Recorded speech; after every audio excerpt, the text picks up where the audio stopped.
Greetings to all. We have been covering the Yoga and Ayurveda series. Disease means dis-ease. Dis-ease means you are not at ease. You are not yourself. You are not at comfort. That is called as disease. Disease means you are at disease. Dis-ease.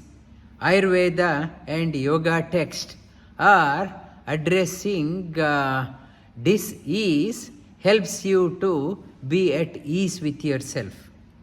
Ayurveda text, it is mainly talking about the therapy, the diet control, and it is talking about herbs, lifestyle changes. Through that one, how you can remove the dis-ease.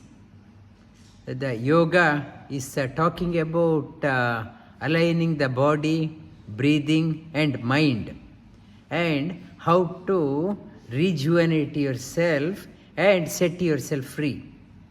Both of them are aimed at removing the disease.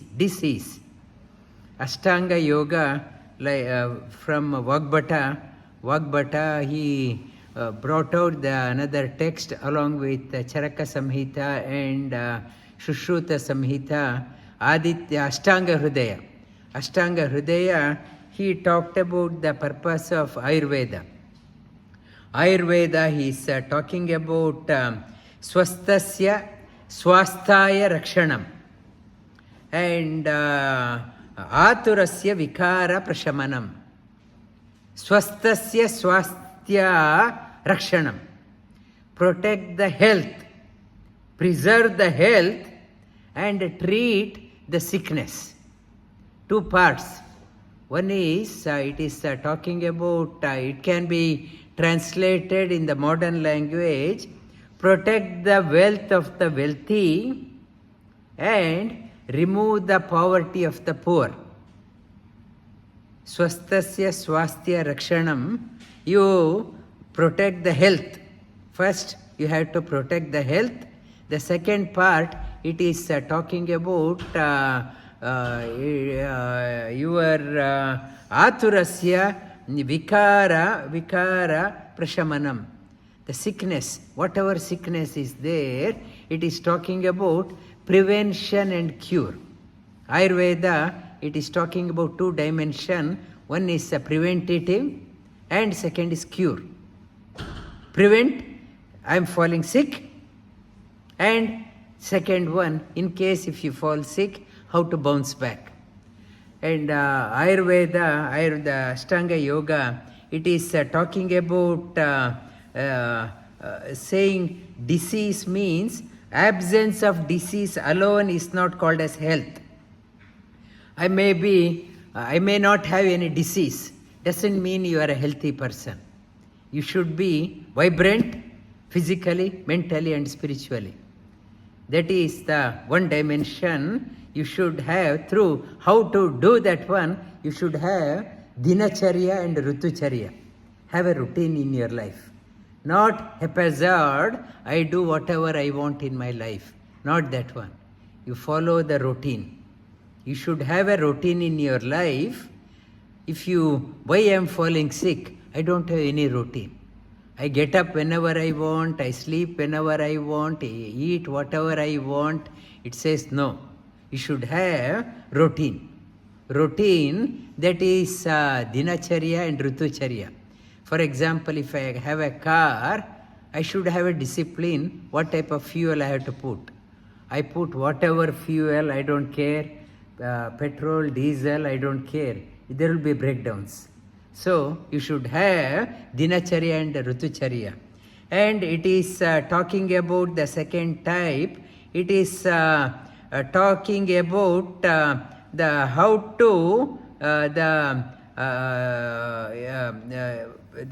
personalized.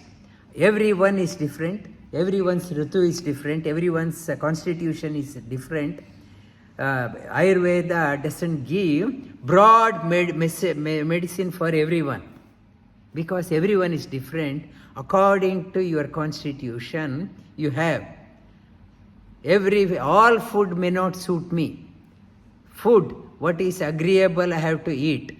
For example, here Tusharji, he discovered whenever he has orange, his throat, he gets sore throat. So orange may be good for everyone, but it doesn't go well with him. You should know what is agreeable to your body, your constitution. Just because it is good for my neighbor, my children, it may not suit me. You should have the personalized. You should understand what your body agrees. You have that one. The second one is integrating body, mind and soul, your integration part. And the fourth one is a sickness, how to rejuvenate yourself. Rejuvenation, how to heal yourself. You should know how to heal yourself. Always not to reach out the medicine cabinet. Some, for example, you have ulcer, mouth ulcer. For that one, instead of taking antibiotic or some medicine, your kitchen cabinet is there. You put cumin seed in your mouth. It cures your mouth ulcer. Small thing. Small things, you need not have to go to a doctor and get appointment and a mouth ulcer. The small things in the kitchen, how to rejuvenate yourself effectively, and not to keep on saying, I'm sick. The thing, how can I come back? How to bounce back mentally, you should be receptive to bouncing back. And Aṣṭāṅga Hṛdaya, it is talking about, it is not just the text of the medicine, it is a guide for the healthy, how to preserve the health and how to rejuvenate. And the yoga text, yoga means to connect to higher possibilities.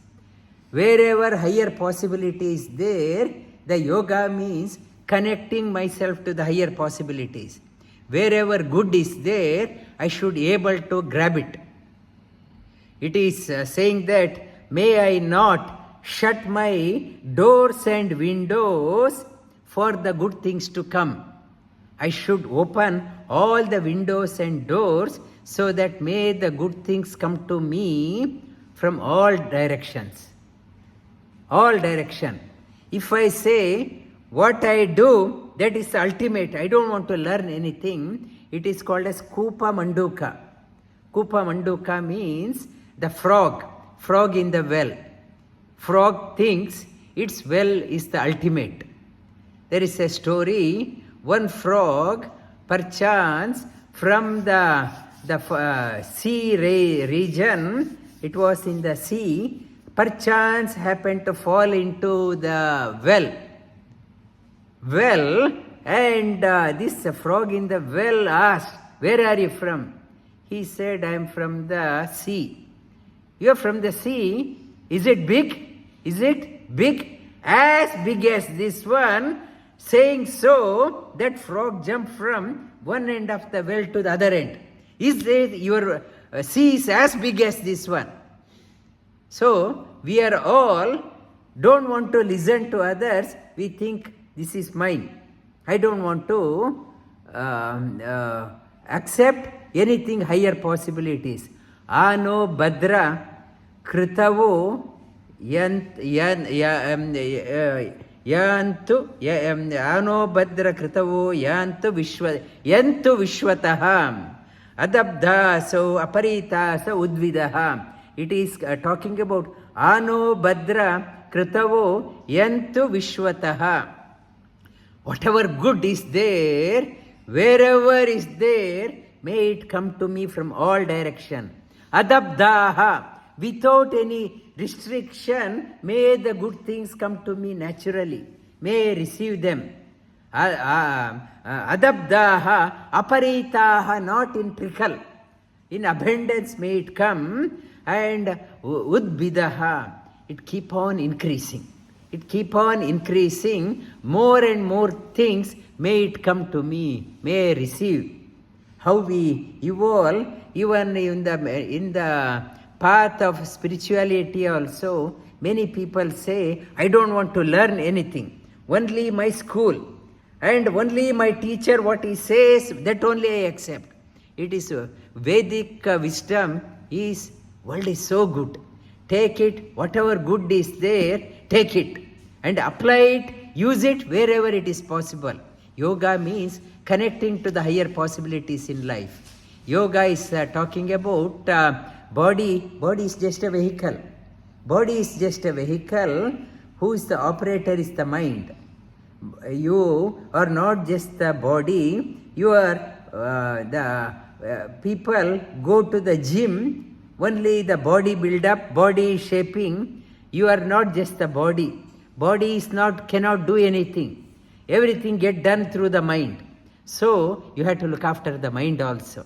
Whether you are happy or sad, it is not the body pampering alone is not enough. Mind also you have to engage. Mind is like a 2-year-old child. Doesn't know, I may be 40 years, I may be 50 years. My mind is like a 2-year. I don't know what I need, what I do not need. So, mind has to be brought under the sway of the intellect, buddhi. Buddhi means the firm decision, wise intellect. It is talking about wise intellect. It should be able to guide. Intellect got to be brought under the sway of the supreme divine. My buddhi should be aligned to the universal principle. Not my tunnel vision, small.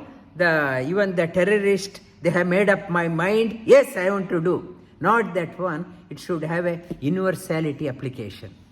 So, yoga takes us beyond the yoga mat. Yoga is a philosophy. Any philosophy without any application, practicality is useless. I can talk about a flower in the heaven, but I can't apply. It's a useless. Or only application is there like a gym, but no philosophy. Both are useless.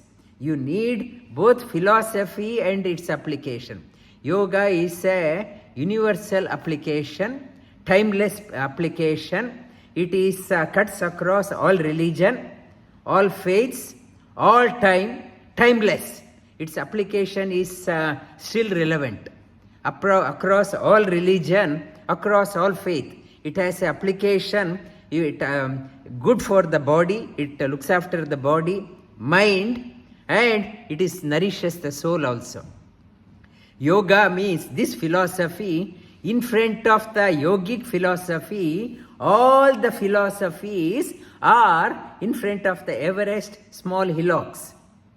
So, any philosophy which has a universality application, and it has the application for the body, mind and the soul, and applies to everyone, takes the whole the universality application, that text is called as a yogic text. In that text, even Ayurveda is a yogic text.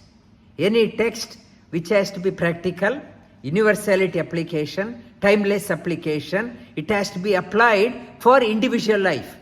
I may talk about my Vedanta, but subject is somewhere else. Yoga is talking about, you are the subject. I am the subject, it is beneficial for me. I should know how to apply day to day. My body looks after my body, mind. So, yoga brings the subject from somewhere outside into me. So, when I am the subject, so application, I am directly benefiting. It is relevant for everyone. Yoga is the need of the day. Yoga is the need of the day for this sustainable world. And yoga is a philosophy, universal philosophy. It is a contribution of Bharat to the whole world, and it is for the sustainability of the humanity. Yoga is a need of the day. The message of yoga has to be taken out to all today in the class. one Christian, when I am talking about, I talked about, she said, hearing you, I understand Bible better now. Bible, many words, it was so confusing for her. When she started hearing my yogic talk, she said, now Bible makes lot of sense. So, yoga is such a thing. Understanding the yoga philosophy helps you to be, you enjoy whatever faith you follow, whatever religion you are adhering to, it makes that one faith stronger. Yoga doesn't go against any religion, makes your religion, your conviction strong, makes your journey joyful, enjoyable, helps you to connect within and helps you to celebrate your life. Lie down.